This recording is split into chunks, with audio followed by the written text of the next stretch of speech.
Social media पे connect होना है मेरे साथ, तो आप क्या कर सकते हो, आप डिस्क्रिप्शन पे जाओ, लिंक है इंस्टाग्राम का, टेलीग्राम का, आप चेकआउट कर सकते हो और आपको ऐसे ही कुछ डेली के मिल जाएंगे। यहाँ पे आप चेकआउट सकते हो, डेली आती है वीडियोस, तो आपके लिए इजी रहेगी। इसी के साथ ही आपको जानना है माइक कौन सा यूज़ करता हूँ या बुक कौन सी यूज़ करता हूँ मैं, तो उसका भी लिंक डिस्क्रिप्शन पे, आप अमेज़ोन से बाय कर सकते हो अगर आपको चाहिए तो। बोला आज हम बात करने वाले हैं PT365 अपडेटेड मटेरियल के बारे में। यहाँ पे हमने साइंस एंड टेक्नोलॉजी स्टार्ट करा था लास्ट लेक्चर में और हमने 6.2.3 तक कवर कर लिया था, जो कि टोकन पे था। और यहाँ से हम satellite based internet connectivity start कर रहे हैं। तो telecom regulatory authority of India ने रिलीज़ करा एक कंसल्टेशन पेपर, जो कि licensing framework for satellite based connectivity है लो बिट रेट एप्लीकेशन पे।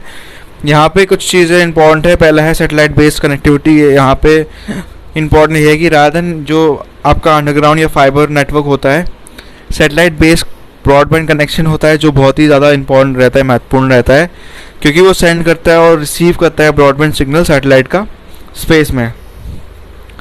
सेटेलाइट बेस की बात करूँ तो ये आपका यहाँ पे बहुत ज़्यादा इंपॉर्टेंट चीज़ है कि ये कनेक्टिविटी होता है आपका जियो स्टेशनरी और मीडियम लो अर्थ ऑर्बिट पे। इसके अलावा ये बात ध्यान रखनी चाहिए कि यहाँ पे आपका जो फैक्टर्स है वो भी बहुत ही ज़्यादा काम करते हैं, जो फेवर करते हैं डेवलपमेंट सेटेलाइट का। और यहाँ पे कनेक्टिविटी किस तरह से हो सकती है, आपका टेक्नोलॉजी के थ्रू हो सकती है, AI, क्लाउड, बिग डेटा जैसी चीज़ें, और स्मॉल और चीपर सेटेलाइट कनेक्टिविटी मॉडल्स जो है यहाँ पे दो टाइप के हैं। एक तो LOT है, इनडायरेक्ट टू सेटेलाइट LOT, ये ट्रेडिशनल LPW प्रोटोकॉल है और यहाँ पे आप देख सकते हो। दूसरा है आपका डायरेक्ट टू सेटेलाइट, जो डायरेक्टली जाता है, ठीक है। ये आपका LEO लो अर्थ ऑर्बिट सेटेलाइट है और यहाँ पे DTS LOT प्रोटोकॉल है जो इम्पॉर्टेंट है। इनडायरेक्ट मॉडल में क्या होता है, ऐसा आर्किटेक्चर बना होता है जहाँ पे सेंसर और एक्यूरेटर नेटवर्क में होते हैं, कम्युनिकेट करते हैं थ्रू सेटेलाइट, और एक इंटरमीडिएट सिंक मोड होता है जिसको नाम है low power wide area network या LPWA गेटवे होता है। LPWAN एक नेटवर्क है जो सर्व करता है, कोऑर्डिनेट करता है जितने भी सारे गेटवे हैं, रिलायबल बैकहोल है, और ये गेटवे को इंटरैक्ट करता है through wireless link with potential billions of low power devices. Second है आपका डायरेक्ट टू सैटेलाइट मॉडल। ये एक आर्किटेक्चर है जो अलाउ करता है डिवाइसेस को कि वो डायरेक्टली कम्युनिकेट करे satellite without the need of any intermediate ground gateway. जो सैटेलाइट रिसीव करता है डेटा फ्रॉम LOT डिवाइसेस और ट्रांसमिट करता है डेटा आपका ground station nearest to device, और डेटा जो स्टोर होता है एप्लीकेशन सर्वर में वो फर्दर प्रोसीड होता है, ठीक है। इसके अलावा अगर बात करें यहाँ पे बड़े सारी चीज़ों की पोटेंशियल एप्लीकेशन की बात करें, जो कि यूज़ करता है आपका यूटिलाइजेशन सैटेलाइट नेटवर्किंग प्रोटोकॉल। यहाँ पे रिमोट हेल्थ सर्विसेज जैसे एम्बुलेंस हो गया, मेडिकल लॉजिस्टिक्स हो गया, ट्रैकिंग हो गया, रिमोट एरियाज हो गया, इंटरनल सिक्योरिटीज़ हो गई जिसका ट्रैकिंग आता है, पेट्रोल व्हीकल्स आता है, बड़ी सारी चीज़ें आती हैं। डिजास्टर मैनेजमेंट में जियो लोकेशन हो गया, इमरजेंसी ब्रॉडकास्ट हो गया, अलर्ट्स हो गया, NDRF के लिए आ सकता है, स्टेट डिजास्टर रिस्पॉन्स फोर्सेस के लिए हो सकता है, रेलवे के लिए और रियल टाइम जियो लोकेशन दे सकता है। तो बड़ी काम की चीज़ है। सप्लाई चेन मैनेजमेंट में हो सकता है, यहाँ पे एसेट ट्रैकिंग जैसी चीज़ें हो सकती है। फिशरीज़ की बात करें तो यहाँ पे लोकेशन सेंस कर सकते हैं जो फिशरमैन है। मैरीटाइम बाउंड्री अलर्ट्स हो सकते हैं, जियो फेंस फिशिंग जोन हो सकते हैं, ठीक है। स्मार्ट एग्रीकल्चर भी हो सकता है, सॉइल कंडीशन क्या क्रिटिकल इनपुट्स जैसे वाटर हो गया, फर्टिलाइजर हो गया, है ना, तो वो बता सकते हैं और रीच आउट कर सकते हैं रिमोट विलेजेस में, फार्म लैंड में। और एक स्मार्ट ग्रिड बन सकता है जहाँ पे क्या कहते हैं आपका लोकल जो सिस्टम है उसको स्ट्रेंथन कर सकता है, रिमोट इंडस्ट्रीज को बढ़ाया जा सकता है, कनेक्टेड कर सकता है हेल्थ केयर से, डेटा एक्विजिशन लास्ट चीज़ है इसमें, सब सुपरवाइजरी कंट्रोल और डेटा एक्विजिशन SCAD, ये भी इसमें बहुत ही हेल्प करता है। इसके अलावा बेनिफिट क्या है सैटेलाइट कनेक्टिविटी की कि ये डिप्लॉय करता है वाइड कवरेज, इनेबल करता है LOT इकोसिस्टम, स्ट्रॉन्ग करता है बैंडविड्थ कैपेसिटी, बूस्ट करता है mobile broadband coverage rural areas में। इशू क्या है, हाई कॉस्ट है इसका, बहुत महंगा है, $15 से $20 पर GB है इनफ डोमेस्टिक सैटेलाइट कैपेबिलिटी नहीं है। स्पेस डिलीवरी का दिक्कत है लो अर्थ ऑर्बिट में। ऑपरेशनल इशू है, पुअर लेटेंसी है, डिस्टर्बेंस है वेदर में जो इफेक्ट कर सकती है इंटरनेट को। नेक्स्ट जो न्यूज़ है वो आपकी है new initiative by national internet exchange of India. बहुत ही इंपॉर्टेंट है।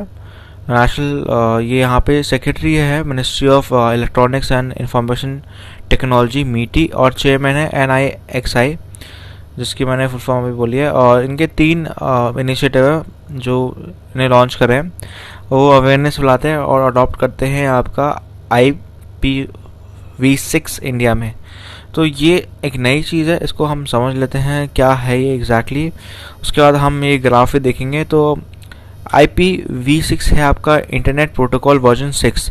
बहुत ही रिसेंट वर्जन है इंटरनेट प्रोटोकॉल का IP, जिसकी फुल फॉर्म है इंटरनेट प्रोटोकॉल की IP। एक कम्युनिकेशन प्रोटोकॉल है जो प्रोवाइड करता है आइडेंटिफिकेशन लोकेशन सिस्टम कंप्यूटर्स में, नेटवर्क में, और ये रूट देता है ट्रैफिक अक्रॉस इंटरनेट, जिसको IP एड्रेस ही बुलाया जाता है। IP एड्रेस से ही लोग ट्रेस करते हैं, जितने भी हैकर्स होते हैं, जितने भी साइबर क्राइम में जो लोग ट्रेस करते हैं। IPv6 एक मोर सिक्योर और फास्ट है एज़ कम्पेयर टू जो पुराना इसका है IPv4। तो यहाँ पे समझ लेते हैं थोड़ा और इसके बारे में। IPv6 एक्सपर्ट पैनल है IP गुरु, एक जॉइंट एफर्ट है आपका डिपार्टमेंट ऑफ टेलीकम्युनिकेशन का मीटी के अंडर जो आता है, और कम्युनिटी प्रोवाइड करती है, प्रमोट करती है आपका adoption of IPv6। Expert panel जो है उसमें मेंबर्स होते हैं गवर्नमेंट और प्राइवेट ऑर्गेनाइजेशन से।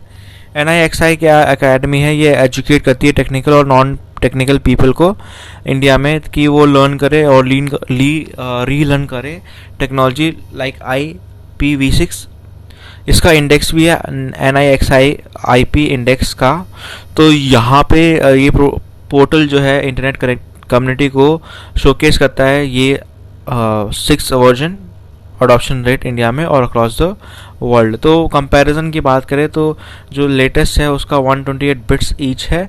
टोटल रेंज 345 अनडेसिलिन पॉसिबल एड्रेस हो सकते हैं इसके, पर जो वर्जन जो पहला था 4 था उसमें 4 बाइट्स ईच है, जिसमें टोटल रेंज है 4.3 बिलियन पॉसिबल एड्रेस।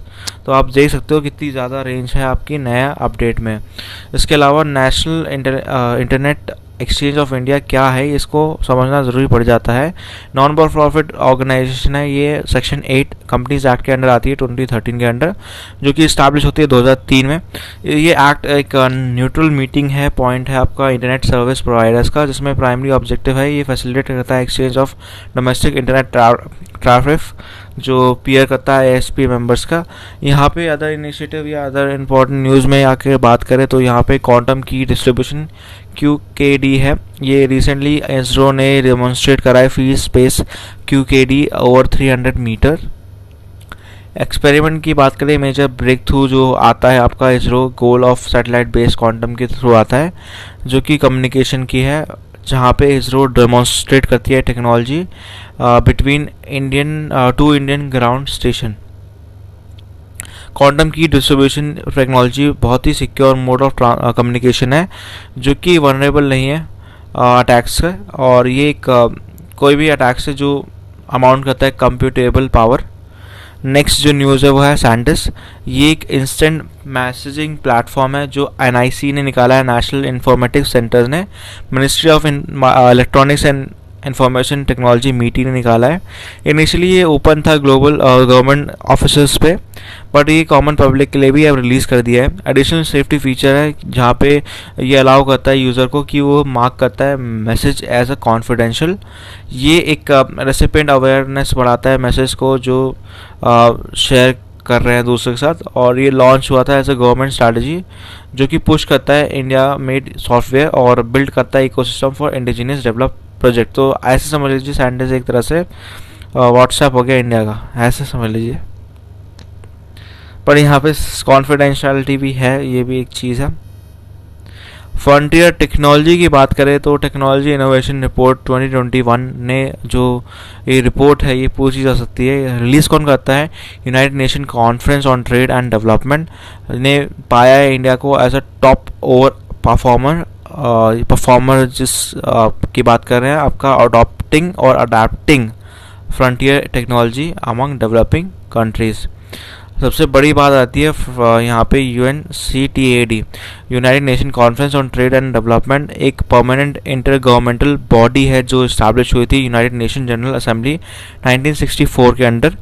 जितने भी नोडल रिपोर्ट्स है UNCTAD उसमें आती है वर्ल्ड इन्वेस्टमेंट रिपोर्ट और ट्रेड एंड डेवलपमेंट रिपोर्ट, और यहाँ पे फ्रंटियर टेक्नोलॉजी भी आती है। तो 3 रिपोर्ट यहाँ पे ज़्यादा महत्वपूर्ण है जो पूछी जा सकती है। फ्रंटियर टेक्नोलॉजी क्या है? ये एक ग्रुप ऑफ न्यू टेक्नोलॉजी है जो एडवांटेज लेते हैं डिजिटाइजेशन का और आपका कनेक्टिविटी जो कि इनेबल करती है बहुत सारे लोग कि कनेक्ट कर सकते हैं।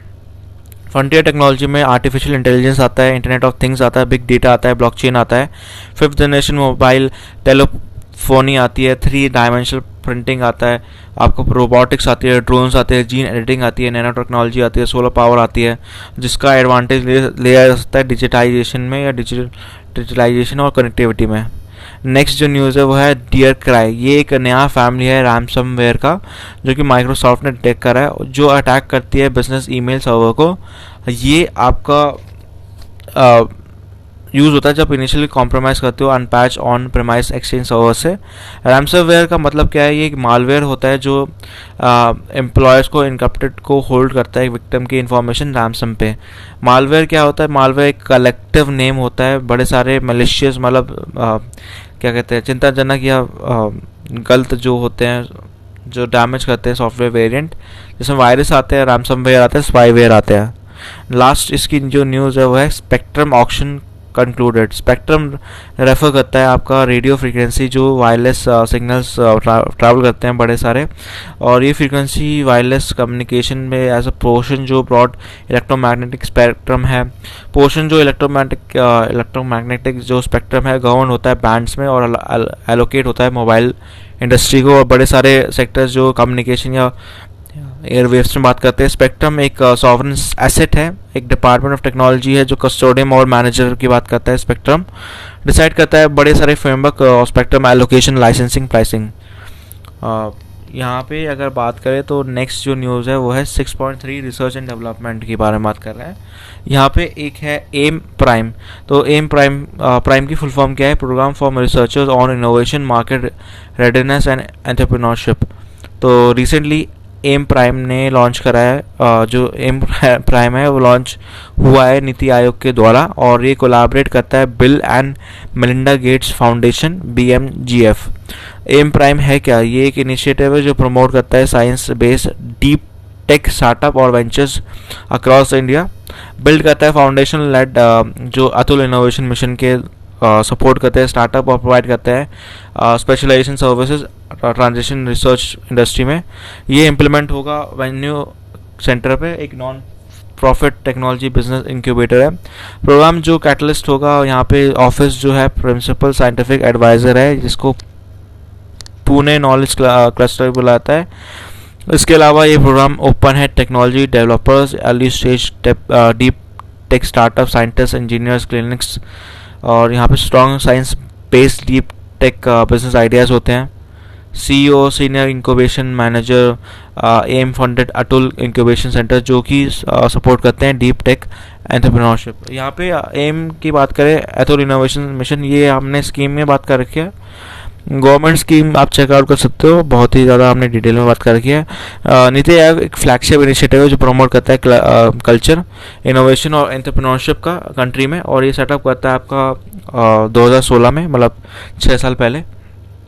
ऑब्जेक्टिव सिंपल है इसका, नई पॉलिसी और प्रोग्राम्स जो इनोवेशन बढ़ाते हैं डिफरेंट सेक्टर्स में, प्रमोट करते हैं प्लेटफॉर्म कोलैबोरेशन अपॉर्चुनिटीज़। एक अम्ब्रेला स्ट्रक्चर है जो इनोवेशन और एंटरप्रेन्योरशिप पे बात करता है। इनिशिएटिव जो एम के अंदर आता है वो है Atul tinkering lab, Atul incubation centre, mentor India, Atul new India challenge, Atul community innovation centre, आत्मनिर्भर भारत अराइज। यहाँ पे ये बड़ी सारी चीज़ें इंपॉर्टेंट है।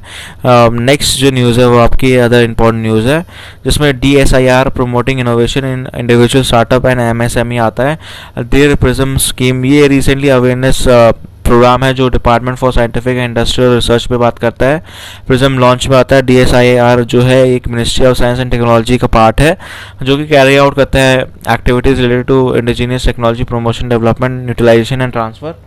यहाँ पे अगर बात करें तो यहाँ पे प्रिज्म एक जो एम है इसका ट्रांसफॉर्म करता है इंडिविजुअल इनक्यूबेटर्स, और ये सक्सेसफुल टेक्नोप्रेन्योर्स की बात करता है, प्रमोट करता है, सपोर्ट करता है, funding, implementable commercial viable innovation जो क्रिएट करते हैं सोसाइटी। प्रिज्म के अंडर इनोवेटर जो है इंडियन नेशनैलिटी को प्रोवाइड करते हैं टेक्निकल, स्ट्रैटेजिक, फाइनेंशियल असिस्टेंस। ये इम्प्लीमेंट होता है बड़े सारे सेक्टर्स में, जो energy to health care, waste management की बात करता है और अदर्स की बात करता है। नेक्स्ट जो न्यूज़ है वो है respond research sponsored programme. ISRO ने अनाउंस करा है वो सपोर्ट करते हैं 8 जॉइंट रिसर्च प्रोजेक्ट्स जो आईआईटी दिल्ली ने मूव करे under respond programme. ISRO start करता है रिस्पॉन्ड प्रोग्राम 1970s में। इसका ऑब्जेक्टिव है इनकरेज करता है एकेडेमिया को कि पार्टिसिपेट करे, कंट्रीब्यूट करे बड़े सारे स्पेस रिलेटेड रिसर्च इनिशिएटिव पे। रिस्पॉन्ड के अंडर प्रोजेक्ट जो है यूनिवर्सिटी, एकेडेमिया, इंस्टीट्यूशन जो एरिया है आपका स्पेस प्रोग्राम में उस पर देखता है। तो ये बड़ी इम्पॉर्टेंट चीज़ है जो हम देखना चाहते हैं। इसके अलावा हम अभी देखते हैं कितना हम इसको फिनिश कर सकते हैं, क्योंकि ये बहुत ही ज़्यादा बड़ा है लेक्चर जो आप देख सकते हो। तो हम कोशिश करेंगे जितना भी हम 1-2 और पार्ट कवर करके फिर स्टॉप कर देते हैं, क्योंकि एक पार्ट में तो ये पूरा कवर हो ही नहीं सकता यार। तो साइंस रिसर्च एंड डेवलपमेंट हो गया, अदर इनिशिएटिव जो है यहाँ पे। अगर स्पेस टेक्नोलॉजी की बात करते हैं, ह्यूमंस इन स्पेस पॉलिसी, ये इंपॉर्टेंट है। डिपार्टमेंट ऑफ स्पेस ने पुट कराए पब्लिक कंसल्टेशन, ये ड्राफ्ट निकाला है human in space policy India के 2021। गाइडलाइंस प्रोसीजर बताते हैं, इम्प्लीमेंटेशन, एप्लीकेबिलिटी की बात करें, गाइडलाइंस जो एप्लीकेबल होते हैं, एक्टिविटीज़ जो कि पॉस्टुलेट होते हैं इंडियन ह्यूमन स्पेस प्रोग्राम के अंडर, ये एक्टिविटीज़ रिफाइंड होती है, कैरी आउट करती है फ्यूचर में कंजेशन में। एम इसका ये है कि इन्विसाज करता है आपका demonstration human space light LEO लो अर्थ ऑर्बिट जो कि शॉर्ट टर्म के लिए होता है, और ये फाउंडेशन ले आउट करते हैं आपका सस्टेन एक्सप्लोरेशन लॉन्ग रन पे, इनेबल करते हैं प्रेजेंस LEO और इसके बियॉन्ड में। Indian human space flight programme जो है IHSP इनिशिएटिव 2007 में आया था, इसरो के द्वारा डेवलप करता है टेक्नोलॉजी जो कि लॉन्च करता है ऑर्बिटल स्पेसक्राफ्ट लो अर्थ ऑर्बिट में। इसके अंडर फर्स्ट अनआर्म्ड मिशन जो प्लान हुआ था 2021 में, सेकेंड अनआर्म्ड फ्लाइट जो प्लान हुई थी 2022-23 में, और इसके बाद आपका human space flight demonstration Gaganyaan हुआ था। तो यह ज़्यादा इंपॉर्टेंट है। गगनयान डिज़ाइन है कि वो कैरी आउट कर सकता है 3 इंडियन एस्ट्रोनॉट को लो अर्थ ऑर्बिट पे, जिसका ऑर्बिट हो सकता है 300 से लेकर 400 किलोमीटर का, यहाँ पे 5 से लेकर 7 दिन का होता है। और ये आपका टेक ऑफ करता है GSLV Mark 3, जिसकी कैपेबिलिटी है कि वो लॉन्च कर सकता है 4 टन सैटेलाइट जियो सिंक्रोनस ट्रांसफर ऑर्बिट पे। GSLV Mark 3 का जो कॉन्फ़िगरेशन है 3 स्टेजेस में है। 2 सॉलिड स्ट्रैप होते हैं वाटर्स के, एक लिक्विड कोर स्टेज होता है और एक हाई थ्रस्ट क्रायोजेनिक होता है जिसमें मिक्सचर ऑफ लिक्विड ऑक्सीजन और लिक्विड हाइड्रोजन भी होता है अपर स्टेज में। इसके अलावा यहाँ पे गगनयान नेशनल एडवाइजरी काउंसिल है जो कि मेंबर्स ने क्रिएट करी है डिफरेंट इंस्टीट्यूशन और इंडस्ट्रीज से, जो कि डिस्कस करते हैं बड़ी सारी चीज़ें जो मिशन से रिलेटेड हो। गगनयान में आपका स्पेस कैप्सूल आता है, recovery experiment SRE 2007, crew model atmospheric re entry experiment भी होता है केयर 2014, GSLV Mark 3 2014, और यहाँ पे reusable launch vehicle technology demonstration RLV-TD, crew escape system pad about test जैसी चीज़ें आती है यहाँ पे हम देख सकते हैं थोड़ा सा मैंड मिशन जो है ये USSR का सबसे पहला जो मिशन था जो स्पेस में गया था वो USSR का गया था, रशिया आज के टाइम का। वोस्टोक 1 मिशन ये लॉन्च हुआ था अप्रैल 1961 में। वोस्टोक 1 स्पेस क्राफ्ट जो कि यूरी गागेरिन जो भी इसका नाम है, यहाँ पे एक कॉस्मोनॉट है साउथ सोवियत यूनियन के, और स्पेस में वो गए थे और ये वर्ल्ड के फर्स्ट ह्यूमन बने थे जिनने स्पेस में एंट्री ली थी। तो अगर आपके पास क्वेश्चन आता है कि कौन से पहले ऐसे व्यक्ति थे जो स्पेस में जो गए, वो है यूरी गागेरियन, ठीक है। आपका मर्करी मिशन की बात करें तो USA कहाँ पीछे रहेगा 1961 में। फिर आपका एलन शेपर्ड ने जो फर्स्ट अमेरिकन थे स्पेस में जहाँ पे वो फ्रीडम 7 स्पेसक्राफ्ट ने टेक ऑफ करा था फ्लोरिडा से मई 5 1961 में करा था। उसके बाद आपका अगर बात करें 1984 में इंडिया की बात कर लेते हैं। ये बड़ी गर्व की बात है। इंडिया ट्रस्ट विद स्पेस, यहाँ पे राकेश शर्मा थे जो पिक्चर में आप देख सकते हो, फॉर्मर IAF पायलट है ये, और ये फ्लू कर रहे थे अब्रॉड रशिया से सोवेस T11 अप्रैल 2 1984 में। शर्मा पहले ऐसे इंडियन सिटीजन थे जिन्हें ट्रैवल करा था स्पेस में। और 2003 की बात करते हैं, सेंगजाओ 5 प्रोग्राम। ये सेंगजाओ मिशन जो था इंडिया का चाइनीज सिटीजन था योंग लीवाई, जो ऑर्बिट में गया था अक्टूबर 15 2003 में। तो ये कुछ मैन मिशन है, इंपॉर्टेंट है। इसके अलावा टाइप्स ऑफ स्पेस ऑर्बिट की बात कर लेते हैं। लो अर्थ ऑर्बिट, ये इंपॉर्टेंट है। कुछ कॉन्सेप्ट जो हमने देखना चाहिए वो उसकी बात करता है। लो और ऑर्बिट की आप देखो तो साइंस एंड टेक्नोलॉजी का जो पहला ही है हमने वो भी देखा था, सैटेलाइट बेस्ड, को लो अर्थ ऑर्बिट में ही हो रहा था। तो नॉर्मली एल्टीट्यूड जो होता है 1000 किलोमीटर से लेस होता है, बट ये इतना मिनिमम जो इसका होता है लो एट 160 किलोमीटर अबव अर्थ का रहता है। मिनिमम इसका इतना रहता है 160 किलोमीटर्स अबव द अर्थ रहता है, और मैक्सिमम जो है आपका 1000 किलोमीटर से रहता है। LEO सैटेलाइट उनको फॉलो नहीं करते कोई पर्टिकुलर पाथ अराउंड अर्थ सेम वे में। ये प्लेन टिल्ट हो सकता है। यहाँ पे अवेलेबल रूट्स होती है सैटेलाइट की LEO में, लो अर्थ ऑर्बिट में। कॉमनली ऑर्बिट करते हैं सैटेलाइट इमेजिंग जो कि सरफेस के पास होती है और वो हायर रेजोल्यूशन दिखाती है। ऑर्बिट जो यूज़ करता है इंटरनेशनल स्पेस स्टेशन होता है। सैटेलाइट जो ऑर्बिट ट्रैवल करती है स्पीड उसकी होती है 7.8 किलोमीटर पर सेकेंड, अप्रॉक्सीमेटली 90 मिनट्स लेता है जो सर्कल करता है अर्थ को। ISS से ट्रैवल करता है अर्थ और 16 times a day. Geostationary orbit satellite जो है जियो स्टेशनरी ऑर्बिट में GEO सर्कल करता है अर्थ को above the equator from west to east sorry. और यहाँ पे अर्थ का रोटेशन जो होता है एल्टीट्यूड पे होता है 35,786 किलोमीटर्स, जो कि ट्रैवल करता है एग्जैक्टली सेम रेट पे अर्थ का। और ये बनाता है आपका सैटेलाइट का GEO में, जो कि अपीयर करता है stationary over a fix position. GEO usually जो सैटेलाइट होती है जो आपके कॉन्स्टेंटली एक पर्टिकुलर प्लेस पे होती है अर्थ के, उसको बोलते हैं telecommunication satellite. Medium earth orbit की बात करें तो ये लो अर्थ ऑर्बिट से भी ऊपर होता है ऑब्वियसली। तो ये कंप्राइज करता है एक वाइड रेंज ऑर्बिट जो कि LEO और GEO मतलब जियो स्टेशनरी ऑर्बिट के कहीं बीच में आता है। ये सिमिलर रहता है LEO, बट यहाँ पे कोई स्पेसिफिक पाथ नहीं होता अर्थ के अराउंड।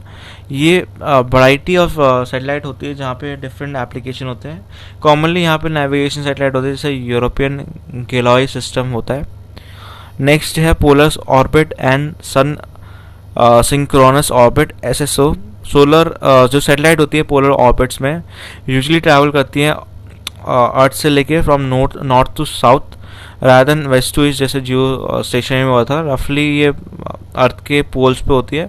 पोलर ऑर्बिट्स बेसिकली आपका जो ऑर्बिट्स होते हैं वो type of low earth orbit होते हैं जिसका लो एल्टीट्यूड होता है 200 से लेके 1000 किलोमीटर तक का।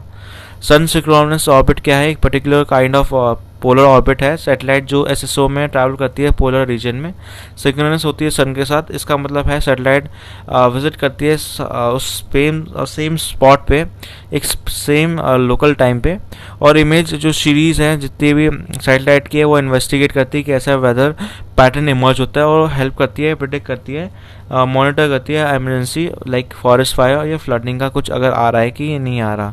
तो यहाँ पे मैं एग्जांपल कोट करूँगा थोड़ा सा, आपने मूवी देखी होगी परमाणु, तो वहाँ पे भी वो कुछ जो नासा में लोग कर रहे थे बैठ के देख रहे थे कि जो आपका प्रोग्राम में हो रहा था वो ऐसे समझ लीजिए SSO का ही एक चीज़ है। पर यहाँ पे आप बस समझने के लिए मैं बता रहा हूँ एग्जांपल, और कुछ नहीं है। यहाँ पे नेक्स्ट है transfer orbits and Jio stationery transfer orbit, GTO। Transfer orbit एक स्पेशल काइंड ऑफ ऑर्बिट है जहाँ पे सैटेलाइट एक ऑर्बिट से अदर ऑर्बिट पे आती है, और यहाँ पे सैटेलाइट इंस्टेड प्लेस होती है ट्रांसफर ऑर्बिट पे। ऑर्बिट जहाँ पे रिलेटिवली लिटिल एनर्जी होती है बिल्ड इन मोटर्स पे, सैक्रिफाइस स्पेस क्राफ्ट जो मूव कर सकते हैं एक ऑर्बिट से दूसरी ऑर्बिट पे। जियो स्टेशनरी ट्रांसफर ऑर्बिट जो कैरेक्टराइज होती है कोई भी लो पेरिगी एल्टीट्यूड जो होता है इसका फ्यू 100 किलोमीटर्स का होता है, और यहाँ पे हाई एपोक होती है। एल्टीट्यूड टिपिकली आइडेंटिकल होता है जियो स्टेशनरी सैटेलाइट पे। लैंग्वेज पॉइंट की बात करें, लैंग्वेज पॉइंट एल पॉइंट्स जो अलाउ करता है ऑर्बिट्स को वो ज़्यादा दूर होते हैं और मिलियन किलोमीटर्स। ये ऑर्बिट नहीं करते अर्थ को डायरेक्टली, स्पेसिफिक पॉइंट होते हैं जो स्पेस में होते हैं जहाँ से ग्रेविटेशनल फील्ड अर्थ की होती है और सन कंबाइन करता है एक जहाँ पे स्पेस क्राफ्ट जो ऑर्बिट करता है और रिमेन करता है स्टेबल, और इसकी वजह से एंकर्ड करती है रिलेटिव टू अर्थ। तो यहाँ पे इसी के साथ मैं ये न्यूज़ ख़त्म कर रहा हूँ क्योंकि बहुत ही ज़्यादा हो चुका है। नेक्स्ट में हम ये डेटा वेटा देख लेंगे, तब तक के लिए बाय।